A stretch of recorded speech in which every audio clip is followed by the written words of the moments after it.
Ed eccoci qua, buongiorno a tutti. Oggi siamo il 9, vediamo il messaggio. 10. Scusami, come il 10?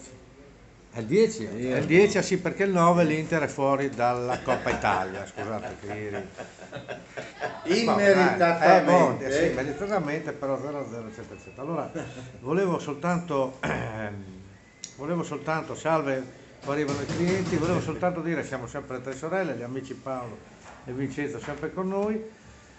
Mattinata un po' particolare per me, un po' avvilente perché mi è mancato Tobia cagnolino che aveva 15 anni con me, quindi oggi, questa mattina, dedichiamo una barzelletta a Tobia e a tutti i cani che sono il miglior amico dell'uomo, compagno di vita. E c'è questa che si trovano dal veterinario due belle signore, una aveva un cane grandissimo e una un pincher nano, sai quei cagnolini piccolini così, quelli che li mettono anche nella borsa. Allora quella col cane grande comincia a parlare, tanto che aspetta la visita, quella col cane grande, tipo un alano, arlecchino, quello grande, un vedere, no? Le fa, che bel cane tu è, sì, quanto ha? Ha 2 anni, bello così, come mai qua?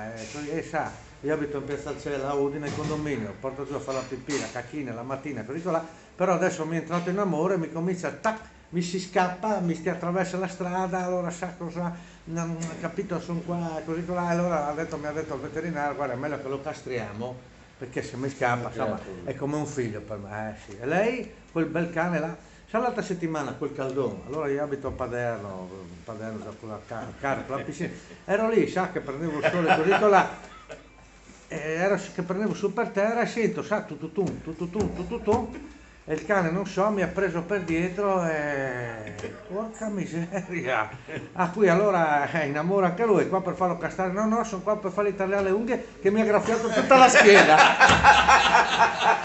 A Tobia, che speriamo ci sia il paradiso anche di che io penso che ci sia anche per i cani qualcosa. È stato con noi tanti anni, adesso abbiamo Berto, cane esperto.